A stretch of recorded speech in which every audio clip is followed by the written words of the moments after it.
25% d'utilisateurs, mais à l'inverse, nous avons fait moins 27% de trafic spam. Alors, c'est un petit peu justement curieux puisqu'on a 286% de malware en plus et 27% de spam en moins. En fait, c'est très simple. C'est simplement les hackers ont compris que le spam c'était terminé et qu'aujourd'hui, réellement, s'ils veulent avoir un impact et ressortir de l'argent, de ces actions, tout simplement, c'était place au malware. Et on voit que depuis 2007 jusqu'à 2017, on a fait plus 7 millions, quasi 7 millions 4, quoi, ce qui est vraiment monstrueux.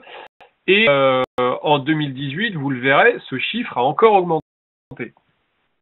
Petit aparté, attention, le mal est différent du ransomware. Que vous avez entendu parler du ransomware partout dans les médias, parce que c'est vrai que les années précédentes, le ransomware a mis à genoux des entreprises auxquelles on n'aurait jamais pensé, comme Renault, notamment, Saint-Gobain, autres. Le ransomware, en fait, est une sous-composante du malware. C'est-à-dire qu'un ransomware est un malware, fait partie de la famille des malwares.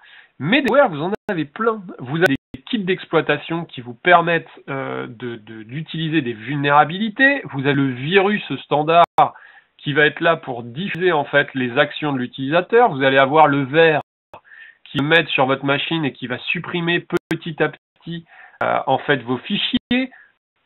Spyware qui va monitorer votre activité, etc., etc. Donc attention, le ransomware est ici qu'une composante. C'est pour ça que lorsque je parle de malware ici, je ne parle pas de 7,41 millions de ransomware. Le ransomware n'est qu'une infime partie de ces malwares. Petit rappel que, au du fait que 91% des menaces passent par l'email, on a quand même 65% du cyberespionnage, donc à bien différencier entre 80% les attaques, ça peut être vraiment des attaques de n'importe qui, le hacker dans sa chambre, et à côté, vraiment l'espionnage industriel notamment, ou d'État, où 65%, en fait, tout simplement, hors de l'email, c'est plus compliqué de rentrer. Pourquoi l'email? Parce que c'est ce qui, coûte le moins cher, est le plus simple et le plus rapide, par rapport au fait de s'attaquer à des sites web, s'attaquer à des firewalls ou s'attaquer à des équipements physiques. C'est pour ça que lorsqu'on prend la pyramide en fait dangerosité versus volumétrie, on voit qu'en fait le spam reste le plus important. Le scam, ça va être ce qu'on va appeler l'arnaque à l'africaine, où votre grand-parent qui est mort en Inde et qui vous a légué 800 millions de dollars, ce genre de choses. Ensuite, vous avez les malwares, donc comme je l'ai dit, c'est les ransomware, voilà, les virus et autres. Le phishing, donc je me fais passer à la place d'autres fournisseurs d'accès Internet et oh là là, on a eu un souci, il faut que vous puissiez rentrer de nouveau vos informations pour changer votre mot de passe, blablabla, chose qui n'arrive jamais bien sûr, mais qui dans la vie de nombreuses personnes se font. Et le spear phishing, qui est le plus important et le plus difficile. Le spear phishing, vous allez avoir quelques emails, peut-être 2 ou 3 emails, dans le cadre qui ciblait une entreprise en particulier, qui a eu ce qu'on appelle social engineering juste avant. On aura fait des recherches, et je vais vous montrer un petit exemple de social engineering à la fin. Et en fait, cette recherche vous permet d'avoir des informations, de voir un petit peu comment la personne évolue dans l'entreprise, avec qui elle est en contact, et du coup vous faire passer pour des personnes de l'entourage, le plus souvent des personnes à un niveau de hiérarchique supérieur, afin de mettre la pression et pour tirer des informations. Extrêmement compliqué le spear phishing notamment à détecter, puisqu'on n'est pas là sur de la masse, on est vraiment sur un volume infime d'emails.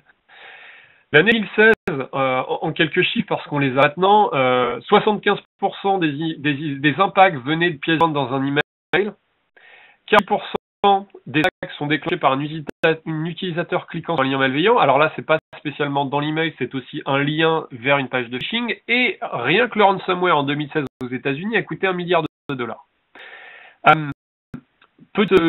Une petite vue sur les différentes menaces.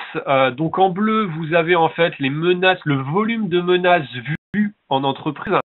Alors ça, c'est une stat au niveau des États-Unis. Et en rouge, l'impact signifiant. Ce qui est intéressant en fait, c'est qu'on voit que les principales menaces, à savoir le phishing, le spear phishing, le trojan qui est un malware, le ransomware, le spyware, sont tous véhiculés par l'email et viennent après des menaces on entend également parler, mais qui pour le coup sont moins vues parce que plus compliquées à mettre en place, comme les dénis de service, le fait de saturer le network, le réseau de votre entreprise afin de mettre à terre en fait de rendre inopérants vos sites, l'injection SQL sur les sites internet, voilà ce que j'appelais le mobile malware, le fait de mettre des fausses applications mobiles sur les stores, l'escalade de privilèges, pouvoir voler les accès administrateurs et autres. Donc en fait que notamment 80% des entreprises ont eu des attaques de phishing chez eux. Et c'est ce qui a été le plus impactant.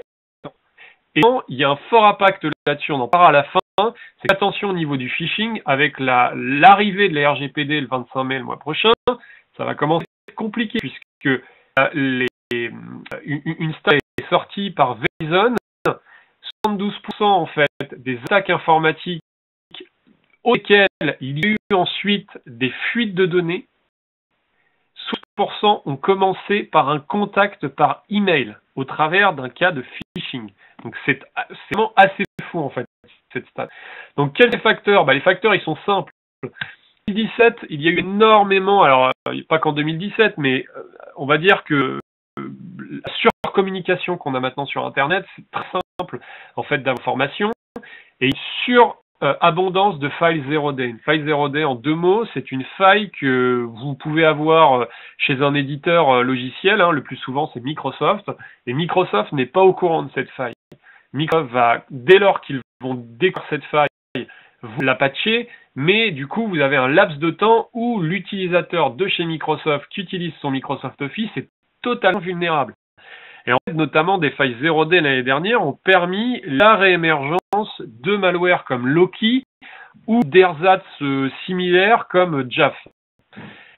L'émergence également du ransomware as a service. Avant, il fallait avoir des moyens, une infrastructure pour lancer des attaques en ce sens. Maintenant, les hackers ont bien compris, ils sont dans le business, ils ont développé des formes prêtes à l'emploi sur lesquelles en fait vous allez dire voilà, je vous donne mes mails, je veux que vous envoyiez tel malware et je veux que la rançon tel ransomware et je veux que la rançon soit de 300 ou 400 $. La plateforme prend un pourcentage sur les paiements et du coup vous avez même un support voilà si vous lancez ce genre d'attaque, bien sûr à ne faire et finir les NSALix où ça c'était quand même assez nouveau, ça dure depuis maintenant 2 ans, un groupe de hackers associés à la NSA, la sécurité intérieure américaine, s'est vu dérober en fait son code source, toutes les failles justement 0D qu'ils avaient, et tout simplement ce code a fuité sur Internet. Et bien tant ces NSALix n'aurions pas eu WannaCry. Et WannaCry, donc c'était l'année dernière, ça paraît loin. Ce qu'il faut voir, c'est que le mois dernier, Boeing, aux États-Unis, s'est attaqué, s'est fait toucher en fait, puisque je rappelle que WannaCry, la force de WannaCry, c'est qu'elle évolue en fait sur différents réseaux de manière totalement indépendante. Cette attaque, c'est le moment où c'est envoyé, elle scanne et elle voit comment bouger avant d'infecter et de chiffrer la machine sur laquelle elle est. Donc en fait, malgré les patchs en masse qui ont été distribués, WannaCry sévit toujours, puisque même une entreprise comme Boeing, qui porte un niveau de sécurité extrêmement élevé, et les entreprises comme Boeing arrivent encore 1 an après à se faire avoir par ce type de ransomware. Juste pour expliquer en gros les NSALix, c'est comme si vous aviez en fait une entreprise avec une arme, voilà, qu'elle utilise à son gré, soit pour faire de l'espionnage économique, soit tout simplement parce que ce sont des armes de guerre numérique. Avec ce type d'arme, il est tout à fait possible de mettre à terre des entreprises assez facilement. Et puis en fait, malheureusement, cette arme elle est passée pas du bon côté et a été utilisée maintenant à des desseins purement étatiques, être un pays à terre, comme c'était le cas avec Petya qui a ciblé l'Ukraine, ou tout simplement purement purement pour avoir de la rançon standard que vous pouvez avoir au niveau des hackers et des mafias qui sévissent sur l'internet. Du coup, vu du bataille, bah, nous, on le voit vite, hein, puisque VadéSecure, donc en fait, on sécurise 500 millions de boîtes mail dans 76 pays. Donc, c'est assez simple. On a deux choses. On a une vision intéressante sur deux choses. La première, c'est que dès lors que vous voyez en fait une attaque chez nous, une attaque au Japon, aux États-Unis, en Europe, de toute façon, on a une vision avancée, puisque bien sûr, ils n'ont pas la capacité d'envoyer partout, et heureusement, les attaques en même temps. Donc nous, de toute façon, d'une part, on en parlera après, notre technologie est prédictive, c'est-à-dire qu'on va détecter en amont le type d'attaque. On n'a pas besoin que l'attaque passe pour l'analyser et ensuite la bloquer. Mais surtout, si on voit qu'il y a tout de suite une attaque qu'on a bloquée au Japon, automatiquement le filtre partout dans le monde, toutes les secondes, c'est à jour. Donc si vous êtes client ou si vous n'êtes pas client ou peu importe, si vous utilisez le filtre VadéSecure, si une de ces attaques a été bloquée il y a une seconde en amont, en n'importe où, hein, au Japon ou aux États-Unis ou autre, automatiquement, du coup, le niveau de sécurité sera renforcé automatiquement pour votre entreprise au niveau de la France. Du coup, si on prend par exemple une attaque qui était Globe Imposter. Globe Imposter, c'est une attaque qu'on a vue l'année dernière par mail. J'ai fait un petit travail pour voir qui nous envoyait en fait ce type d'attaque. On voit qu'il y a 3 points, hein, à savoir la Chine, le Pakistan et l'Inde. Et en fait, tout simplement, ces 3 points, c'est pourquoi? C'est que tout simplement, les fournisseurs d'accès dans ces pays se sont fait pirater. Et que les équipements en question qu'ils déploient, hein, les routeurs en plus sont des routeurs, on va dire, de marque assez bas de gamme, hein, ils déploient on va dire des routeurs de qualité similaire qu'on peut avoir en Europe ou aux États-Unis. Et fait en fait que les hackers, se sont pas spécialement, sont pas allés chez loin, hein, ils ont scanné tout le réseau d'IP et ils ont attaqué un par un chaque routeur et ils ont pu dessus soit attaquer les machines qui sont derrière ces routeurs, soit directement infecter avec des scripts ces routeurs.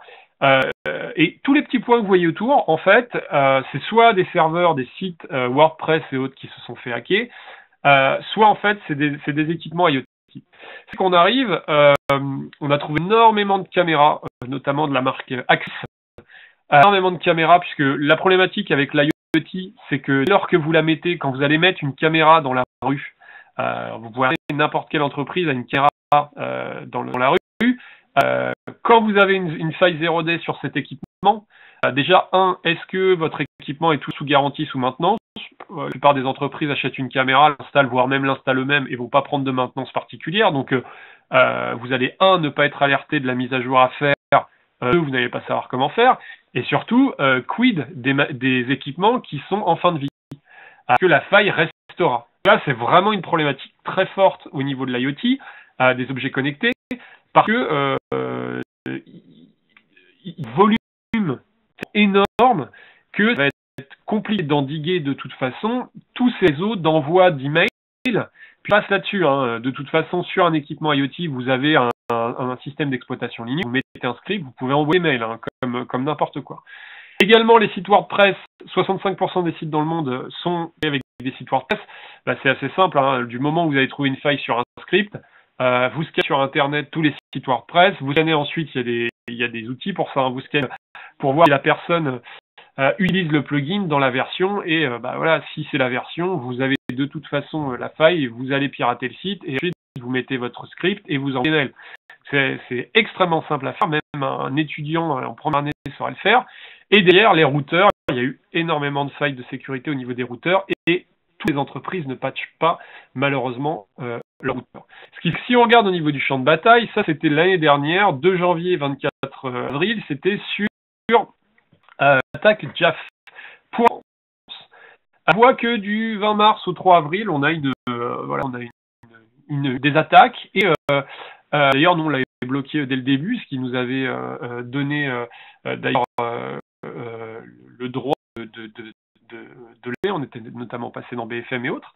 En fait, à partir du 3, Microsoft a compris que c'était chez eux le problème, et se sont mis à l'annoncer le 10 et mettre le patch le 10. Et là, tous les suiveurs, parce qu'il y a bien ça qu'il faut voir, c'est que vous allez avoir vraiment les puristes, les hackers de haute volée, voltige, qui vont réussir à trouver des failles 0D, à les exploiter, etc. Et après, vous avez les suiveurs, ce qu'on appelle scriptides.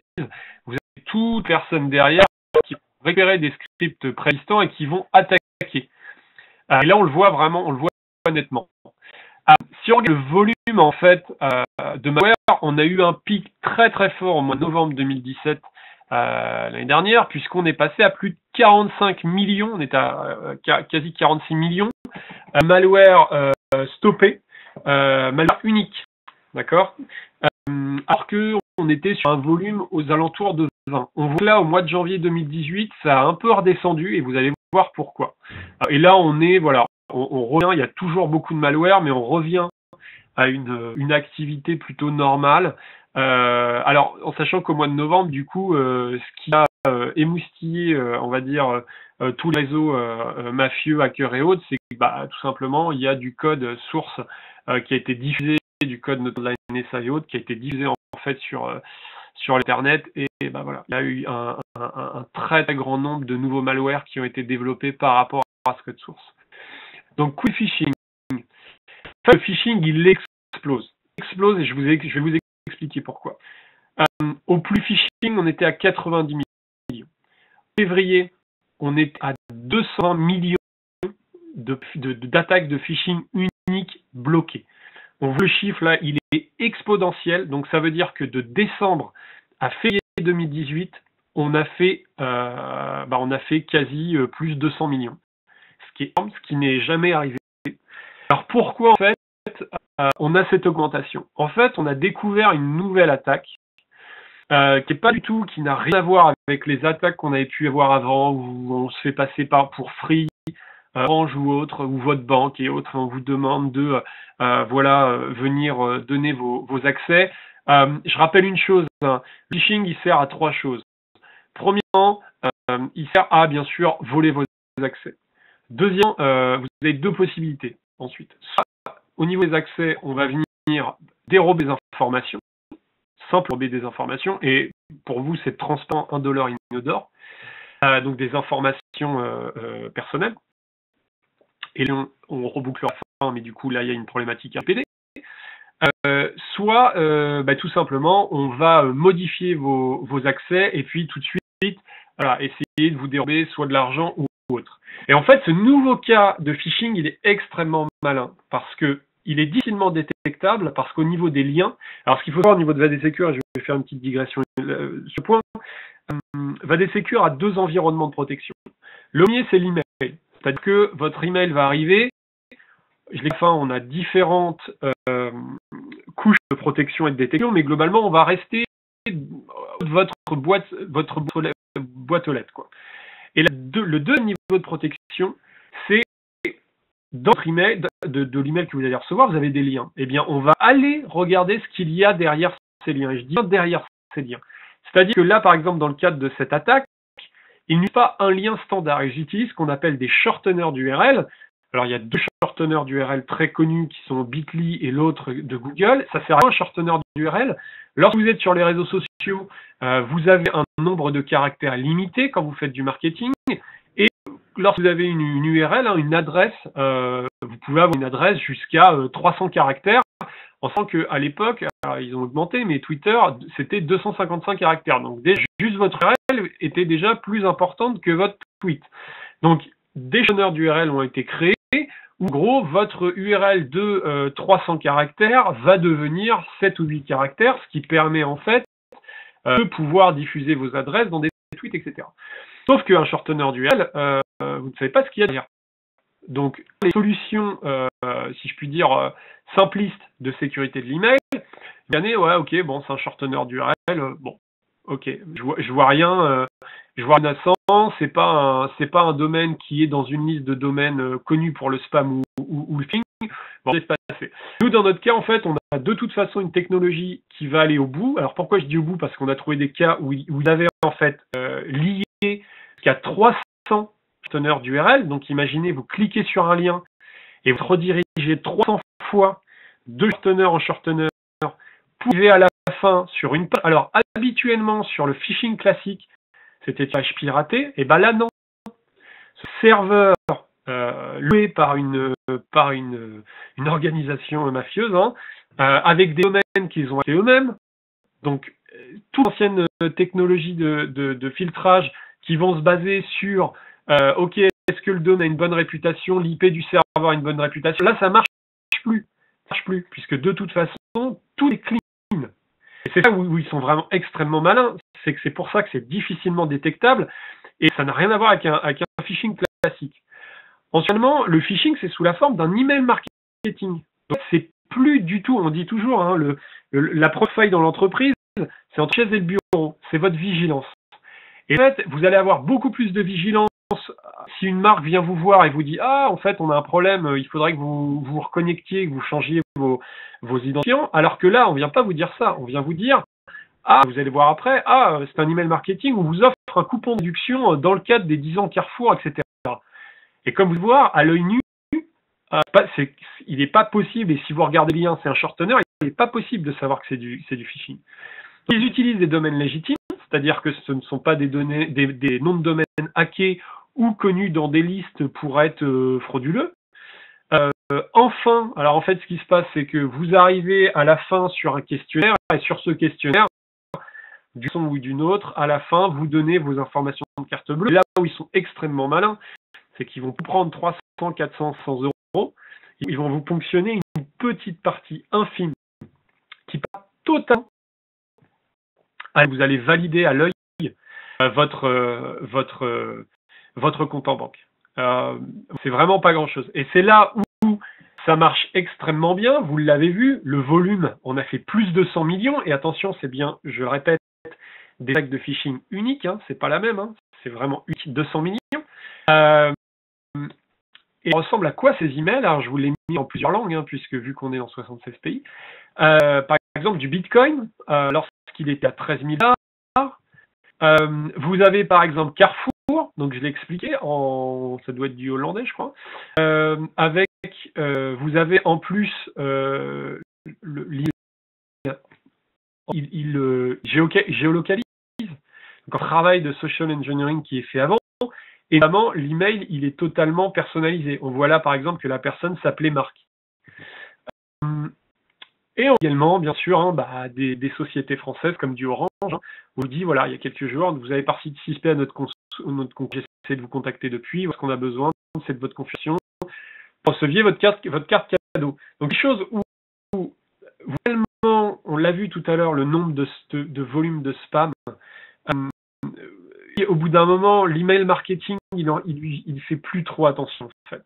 C'est extrêmement bien fait, c'est mené de manière non agressive, non invasive, et c'est pour ça que ça marche. Donc là également, au niveau du phishing, on a des attaques de plus en plus complexes. On a des attaques qui se font passer pour des cryptolockers, donc qui bloquent votre navigateur et qui se font passer pour des cryptolockers. Hein. Donc on vous demande d'appeler un user surtaxé. Des emails qui sont beaucoup plus réalistes. Maintenant, les emails, en fait, sont sous la forme en fait de services que vous consommez, hein, puisque aujourd'hui vous consommez l'internet, donc vous consommez des services comme Netflix, comme PayPal, mais également si vous allez sur Alibaba, vous avez des landing pages. Quand vous êtes sur la landing page, c'est extrêmement compliqué, hormis de faire clic droit, regarder la source du code et encore de voir que vous êtes sur un site illégitime. Et pour finir, on a même des attaques. Hein. Il y a quelques mois, vous avez entendu parler de la faille Meltdown et Spectre, qui en fait est une faille qui permettait, via une faille dans les microprocesseurs, d'aller copier tout ce qui se passe sur votre ordinateur dans la mémoire. Vous avez même des campagnes phishing qui se faisaient passer, voilà, pour des sociétés Neo-Smart Technologies, des sociétés d'informatique qui venaient vous donner des conseils. Et là, en gros, ils vous donnent un lien manually install Meltdown and Spectre updates Windows. Et en fait, dès lors que vous alliez installer ceci, bien sûr, c'était un malware. Et quand vous regardez le mail, vous avez même un lien pour se désinscrire. Donc c'est extrêmement compliqué. Sur la sécurité, on a donc une solution qui s'appelle easyphishing.org, qui va devenir easyphishing.ai, hein, qui est notre moteur, comme je l'ai expliqué. On a également, si vous ne l'avez pas encore fait, ça c'est totalement gratuit, vous voyez, c'est phishing-iq-test.com. Donc c'est un petit jeu qu'on a fait, ce sont des mails qui sont sortis directement de notre filtre, donc c'est la vie réelle. Vous choisissez le français et ça vous permet en fait de tester votre niveau de vigilance face à des emails de phishing. Vous avez donc deux boutons. Cet email de phishing est-il un email de phishing, oui ou non? Vous pouvez avec votre souris passer sur les liens pour essayer d'avoir des petits indices. Et ça, c'est très intéressant, notamment pour vos collaborateurs dans l'entreprise. C'est que si jamais vous voulez voir un peu leur niveau, à la fin, vous avez un score et vous voyez à peu près le score. Donc, c'est 10 emails, c'est plutôt assez simple, quoi. Quoi faut-il s'attendre, du coup, à un terme? Déjà, il y a eu énormément de fuites de données. La plus grosse aux États-Unis, c'était QuickX, mais si on prend, il y a encore la semaine dernière, la Française des Jeux s'est fait complètement exploser sa base et elle est sortie, elle est sortie sur Internet, les joueurs de la Française des Jeux. Donc très très compliqué. Du coup, les scénarios de spear phishing, c'est extrêmement simple. Vous allez récupérer en fait un membre sur un réseau, hein, donc vous allez en fait récupérer des informations. Par exemple, le plus souvent, vous prenez une grande entreprise, un type EDF ou des entreprises de cette taille. Vous pouvez faire une cartographie très simple puisque les gens ont plusieurs comptes sociaux, mettent où ils travaillent. Vous pouvez regarder les échanges, le niveau le champ lexical utilisé, le niveau, est-ce que son champ lexical est soutenu ou pas. Et en fait, tout simplement, au bout d'un moment, vous pouvez usurper une adresse et vous faire passer à la place d'eux, contacter cette personne et justement commencer à mettre la pression sur cette personne. Et je peux vous dire que quand vous recevez un premier mail, la personne va vous demander une info simple. Oh tiens, le logiciel machin a-t-il été déployé dans le service, blablabla, la personne répond. Et puis, 2 plus tard, vous recevez un autre email de la même personne sur le même thread, sur le même fil de discussion, vers duquel vous avez déjà répondu à cette personne. Je vais vous dire que là, votre vigilance, elle est à 0, parce que vous vous dites, ah bah ouais, c'est un tel de telle agence en France, c'était la première fois que je l'ai eu, mais voilà, on a déjà échangé. Et cette personne va commencer à échanger avec vous, et au bout d'un moment, je peux vous dire que là, les données, vous allez donner des informations précieuses. Dans ce cadre-là du spear phishing, on verra après, vous avez un réel impact au niveau de l'RGPD. Donc là, je vais vous donner un exemple très simple. Vous avez notamment sur Internet des outils comme BitTorrent qui permettent c'est du peer-to-peer, hein, c'est l'ancêtre du téléchargement légal. Et bien, BitTorrent, en fait, vous pouvez trouver des données très précieuses puisque en 2012, vous avez donc un site adulte, YouPorn, que tout le monde connaît mondialement, qui a vu en fait ses utilisateurs piratés. 350 000 utilisateurs donc de la compagnie Brothers qui utilise YouPorn qui ont été piratés. Et le problème, c'est que dans le cadre de ce piratage, donc 350 000 utilisateurs bien sûr au niveau mondial, ce piratage, les données, elles sont en clair. Les mots de passe n'étaient pas chiffrés comme dans nombreux sites web. Et bien en fait, ce type de lot de données totalement disponible sur des choses comme BitTorrent. Et j'ai voulu voir la difficulté est-il possible sur un jeu de 2012, hein, on est en 2018, donc il y a quand même 6 ans, est-il possible de remonter via du social engineering très simple, et je vais vous montrer, est-il possible de remonter vers une personne? En fait, c'est très simple, c'est que vous avez, bien sûr, hein, je suis informaticien, donc j'ai su extraire de ce fichier les adresses, etc. Et via ces adresses, donc j'en ai trouvé une. Alors bien sûr, je n'ai pas trouvé qu'une, j'en ai trouvé énormément. J'ai même été extrêmement surpris de voir que sur un jeu de données d'il y a 6 ans, on retrouvait autant de personnes. J'ai trouvé un Aldrich B. Et en fait, pour le B, donc c'est pas mis le domaine, bien sûr, hein, mais en gros, c'était une adresse personnelle, c'était pas son adresse pro. Et via ce Aldrich B, tout simplement, vous avez des services via LinkedIn, quand vous êtes informaticien, vous savez les utiliser, qui vous permettent en fait de faire de la rétro-ingénierie et de retrouver par rapport à une adresse une personne. Là, c'est assez dingue. C'est ce qu'on se dit que vous concevez, alors bien sûr l'exemple ici est YouPorn, mais ça marche pour tout service, c'est pas que du service adulte bien sûr, mais pour montrer que cette personne, une personne mal intentionnée pourrait très bien contacter cette personne et lui mettre la pression, une pression sociale. Voilà, on sait que vous étiez, en plus cette personne avait un compte, en plus un compte premium, elle payait pour ce site. Et en fait, on se dit que c'est extrêmement simple aujourd'hui avec le tout data, hein, on l'a vu avec notamment Facebook et ce qui se passe en ce moment. Les données sont partout. Donc ça, qu'on a une réelle augmentation en fait des cas de phishing, de spear phishing également, et que les scénarios sont extrêmement bien faits, et que seuls des outils avec, on va dire, une vision prédictive seront capables de bloquer cela. Et ça, c'est très important de vous montrer que qui un informaticien, bon, alors moi je suis dans le métier de l'email, donc tout ça me parle, mais énormément d'informaticiens peuvent faire ça. C'est très compliqué en fait. C'est pas très très compliqué. Du coup, quid de la RGPD avec tout ça? Parce que là, c'est un réel problème. Bon, je vous rappelle RGPD, hein, bien sûr, Global Data, voilà, Protection, Regulation, blablabla. 3 types de données.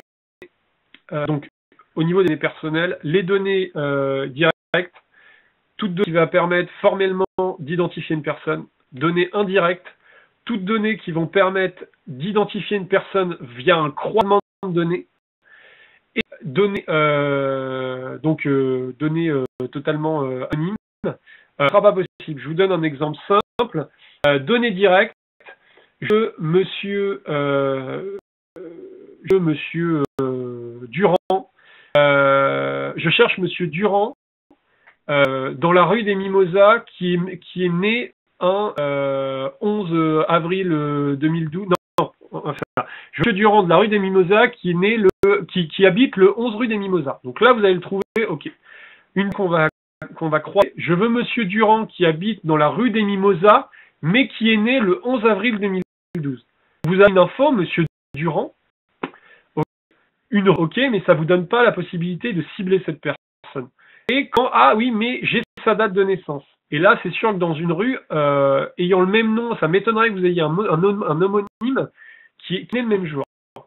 C'est ça, en fait, au niveau de la RGPD, que vous devez, en fait, sécuriser. Donc, la pénalité, hein, jusqu'à 4% du tiers ou 20 millions d'euros. Vous avez droit à des obligations, hein, je les passe très vite, droit à l'effacement, position, portabilité, accès, etc. Et en fait, là, ce qui est très important au niveau du mail, c'est qu'en fait, au niveau de la RGPD, vous avez 3, on va dire, grands axes. Le privacy by design que vous devez développer doit être pensé, sécurisé, c'est-à-dire chiffré, anonymisé, au travers duquel, avec un temps de rétention de données que vous ne devez pas garder 10 ans, quoi. Donc privacy, l'accountability, j'ai un compte utilisateur, je veux migrer, ce compte utilisateur veut migrer de chez moi vers mon produit concurrent, je dois lui donner ces informations pour qu'il puisse avoir cette portabilité vers le concurrent.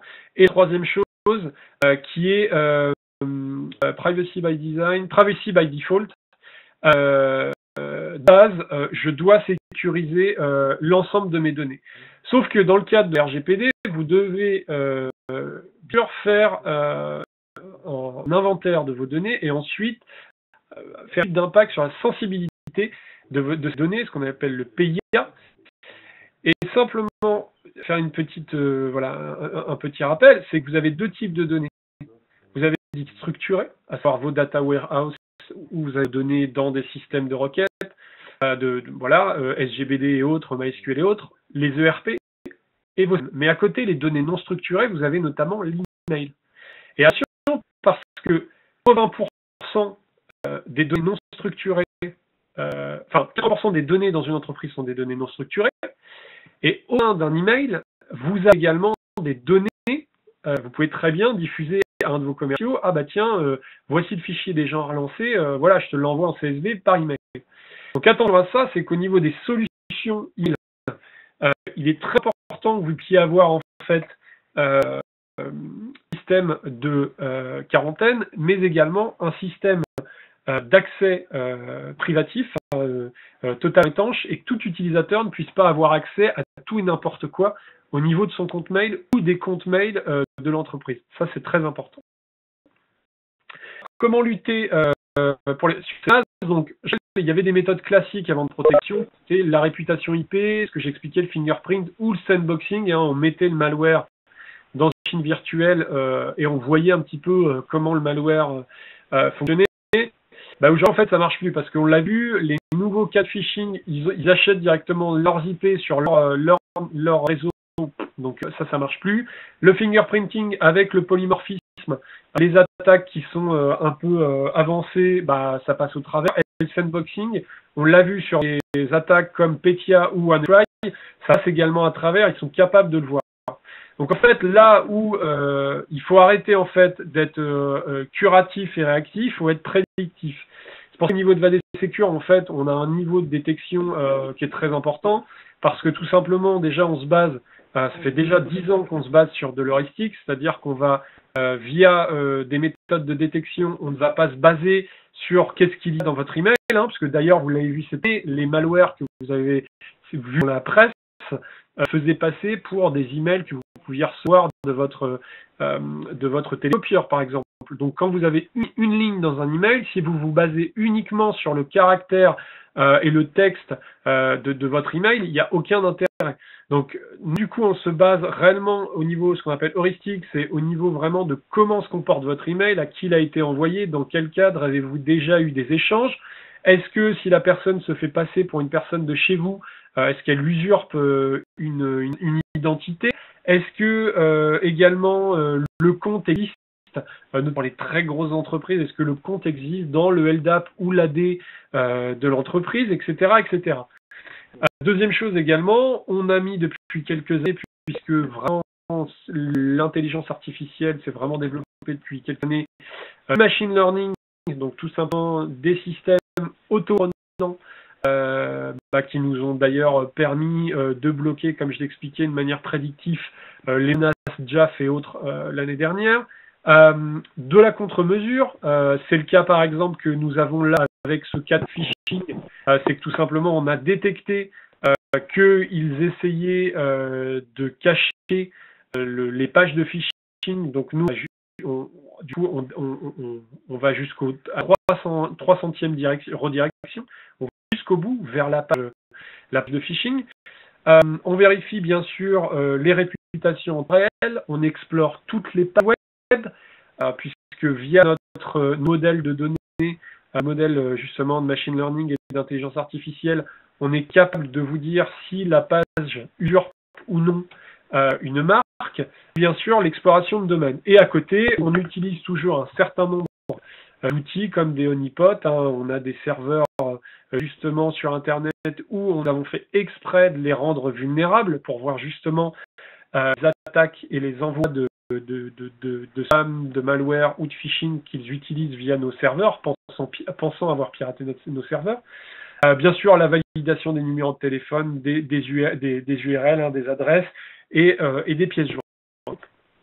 Je rappelle que vous avez beau avoir la meilleure solution du monde, la meilleure technologie du monde, si vous n'êtes pas intégré dans le cadre d'un écosystème, ça n'a aucun intérêt parce que la puissance de VAD Secure, c'est son positionnement au sein d'un écosystème, puisque nous avons aussi bien ce qu'on appelle ISP Internet Service Provider, qui sont des hébergeurs qui nous envoient leurs données, comme Orange, Telenet en Belgique, mais également British Telecom et autres.